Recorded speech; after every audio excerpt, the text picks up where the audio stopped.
Minha saudação a todos com a paz do Senhor. Vamos novamente falar sobre a nossa revista da Escola Bíblica Dominical, que hoje nós vamos falar a quinta lição, que tem por título Uma Igreja Cheia de Amor.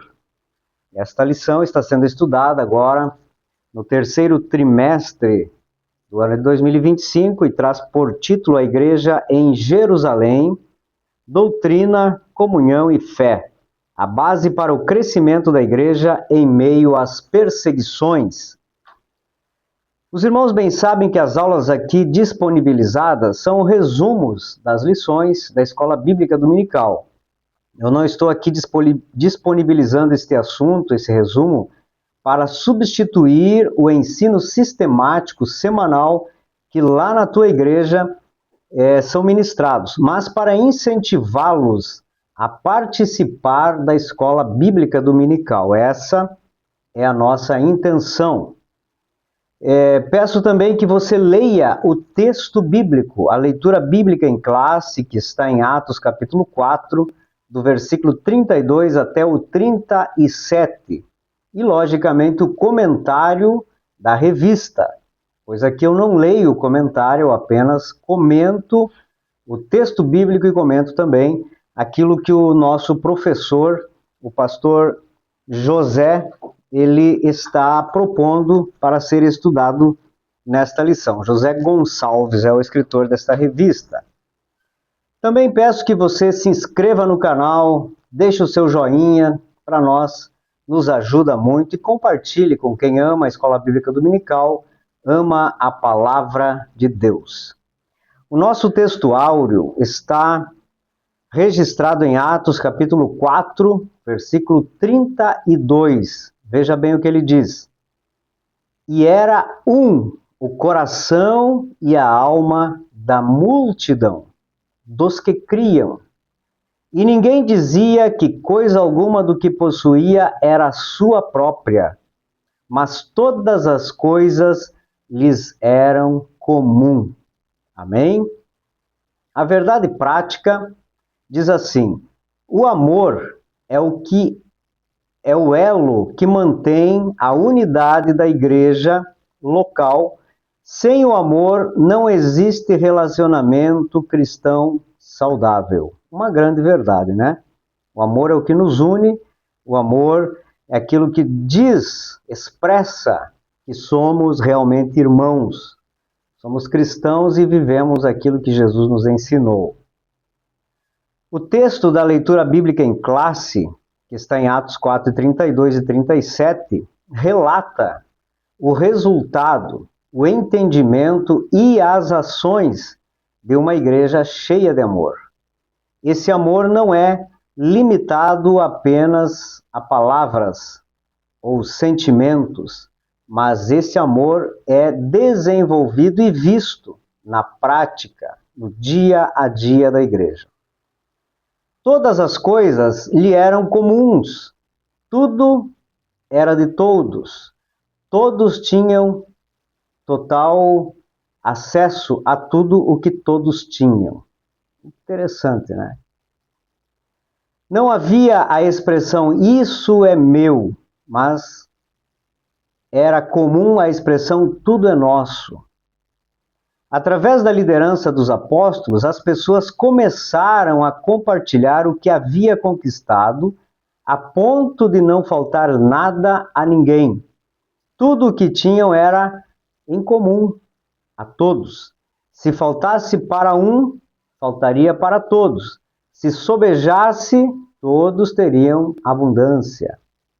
Essa prática demonstra o amor daquela igreja. Demonstra que haviam entendido o propósito do Evangelho e serve de grande exemplo a todos nós no pleno cumprimento dos princípios bíblicos. Amém? Vamos para a nossa introdução. O amor fraternal, a oração incessante e a ousadia missionária se tornaram as marcas distintivas desta igreja, inspirando-nos a buscar um relacionamento mais profundo com Cristo e a viver em comunhão uns com os outros. O Evangelho não veio a nós apenas para nos salvar, mas para sermos testemunhas das obras do Senhor em nossas vidas. A conduta do cristão é diferente dos demais, porque o Espírito Santo que habita no cristão o habilita a receber atributos divinos, e o amor é um deles. Esse amor é incondicional, mesmo que humanamente não queremos fazer. Talvez a nossa natureza pecaminosa não tenha o interesse de fazer.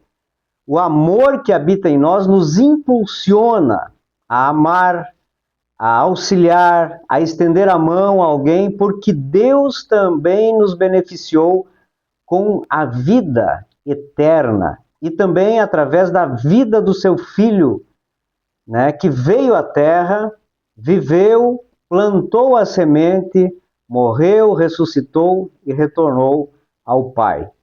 Esse princípio não é apenas no pregar o Evangelho a toda criatura, mas fazer com que os nossos semelhantes também sejam beneficiados com aquilo que nós temos.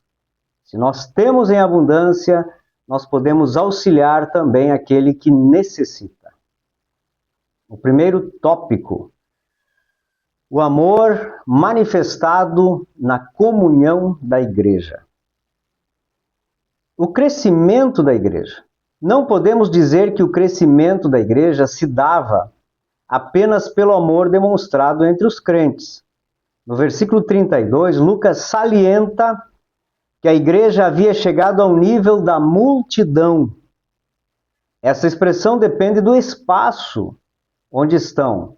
Exemplo, um templo para 100 pessoas, o número de 150 pessoas dentro daquela igreja, ou com alguns ainda para fora, pode ser considerado, pode ser visto como uma multidão. Mas esse mesmo número de pessoas dentro de um templo que suporta 1000 pessoas, seria apenas um grupo de pessoas. Mas se somarmos os 120 do Pentecoste, mais os quase 3.000 após a pregação de Pedro, e depois mais 5.000, nós já temos um número superior a 8.000 pessoas. Então a igreja já era considerada numerosa nesse tempo em que Lucas está se referindo à igreja primitiva. Queridos, imagina a organização dos apóstolos e dos voluntários para que todos fossem assistidos e não lhes faltasse nada. Logicamente, não eram todos necessitados. Entretanto, Pedro e os demais apóstolos encontraram equilíbrio entre pregar a palavra de Deus, ganhar almas, instruir o povo na doutrina dos apóstolos e também suprir as necessidades daquele povo. Somente através do amor cristão, a igreja pode se manter unida. Em Atos 6 e 7, afirma que a palavra de Deus crescia e em Jerusalém o número de discípulos aumentava. Quanto mais a palavra era divulgada, crescia, difundida, os discípulos aumentavam. Muitos queriam saber, entender e aceitar aquele desafio que os apóstolos estavam pregando. Agora não era apenas um grupo de pessoas, mas até para os nossos dias já se considera uma numerosa igreja, com aproximadamente 8.000 pessoas. E como manter a organização desse povo? Entendo que uns cuidavam dos outros, porque o amor de Deus na vida da igreja impulsiona a todos os membros a viverem a fé comum, a se auxiliarem mutuamente. Na maioria das vezes, na nossa época, hoje, a igreja tenta transmitir, ou seja, transferir a responsabilidade do cuidado para com os novos convertidos para o pastor, para o líder da congregação ou para o departamento de missões, evangelismo, discipulado. A igreja não se envolve mais no desenvolvimento da igreja e também em acolher e assistir estas almas que estão se achegando. Mas a igreja primitiva nos dá um grande exemplo, que todos viviam em amor. Eles tinham amor pelas almas que estavam chegando e esta responsabilidade eles assumiam juntamente com os apóstolos. Por isso a igreja crescia, por isso não faltava nada a ninguém. Todos se importavam em um mesmo propósito. O trecho do versículo 32, o texto áureo, que diz: era um o coração e a alma, se refere à igreja e não a qualquer indivíduo em específico. Significa que a igreja estava unida em propósito e em ação. Não haviam grupos distintos, tentando fazerem outras coisas. Não havia departamentalização, não havia as congregações separadas em seus propósitos. Talvez até se reuniam separadamente devido ao número de pessoas, mas os objetivos eram os mesmos, cumprindo sempre os mandamentos de Cristo através da capacitação do Espírito Santo. O primeiro tópico traz uma sinopse disso que eu falei, dizendo assim: a união e o amor entre os cristãos, impulsionados pelo Espírito Santo, fortalecem a igreja e a sua missão.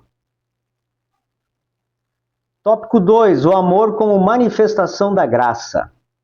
Esta igreja criou um ambiente propício para as ações do Espírito Santo, porque havia muito amor envolvido.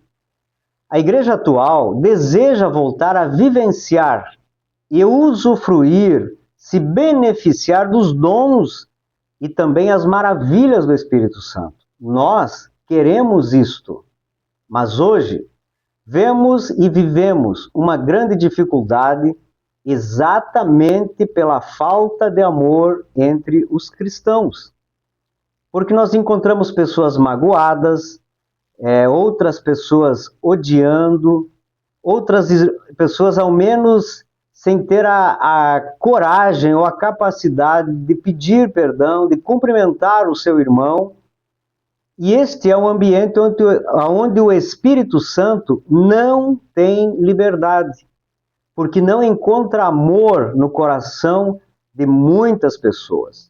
E isso dificulta em muito a ação do Espírito Santo. Devido a isto, a igreja está carente de dons, carente de maravilhas, carente de batismo com o Espírito Santo, porque a graça do Senhor não está surtindo o efeito que ela pode realizar, porque nós, cristãos, estamos impedindo a ação da graça e a ação do Espírito Santo.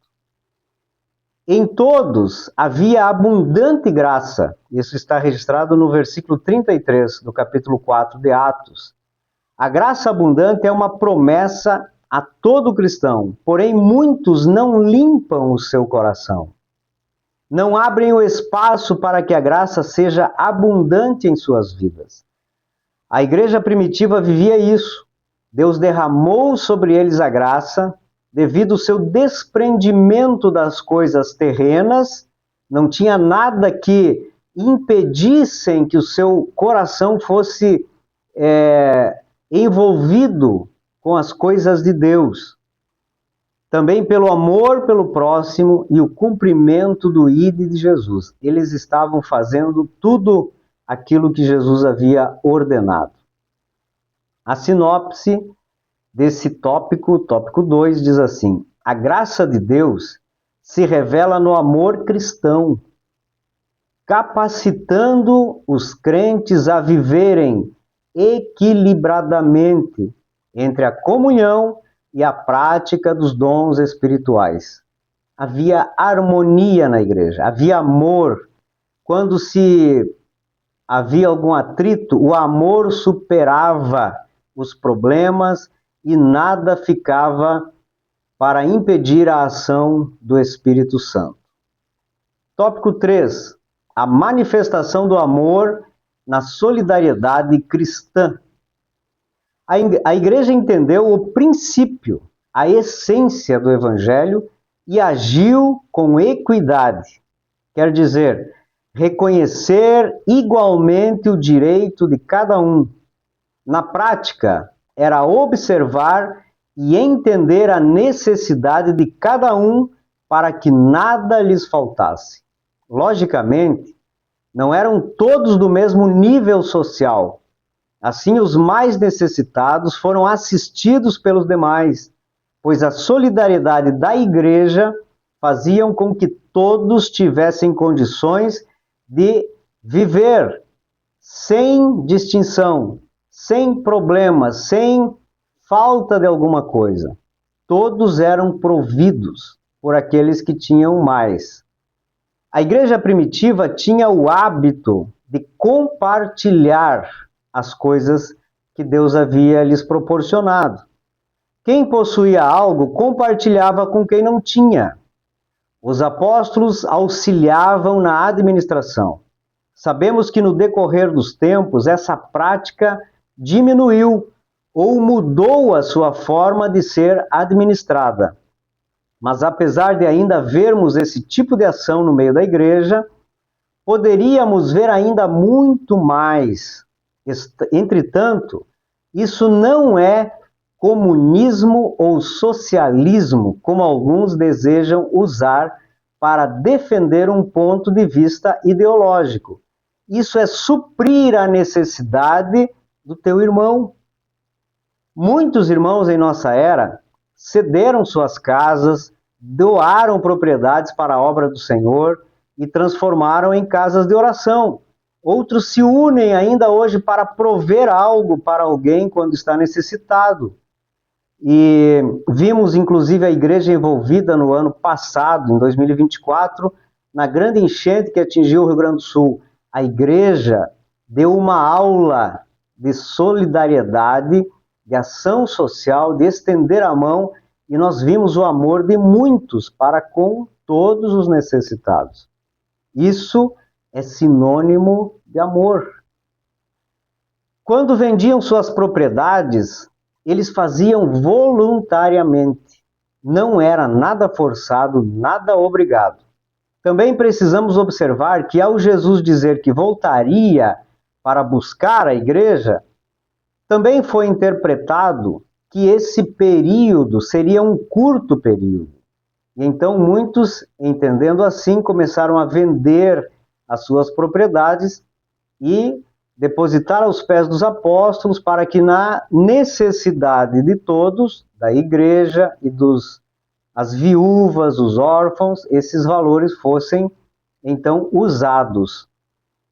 O grande amor de Deus no coração dos crentes levou a agirem desta forma. Entretanto, no decorrer dos tempos, a Bíblia afirma que o amor de muitos esfriaria. Hoje estamos vendo e vivendo isso. Mas a igreja verdadeira continua amando e estendendo a mão a todos aqueles que necessitam da nossa ajuda.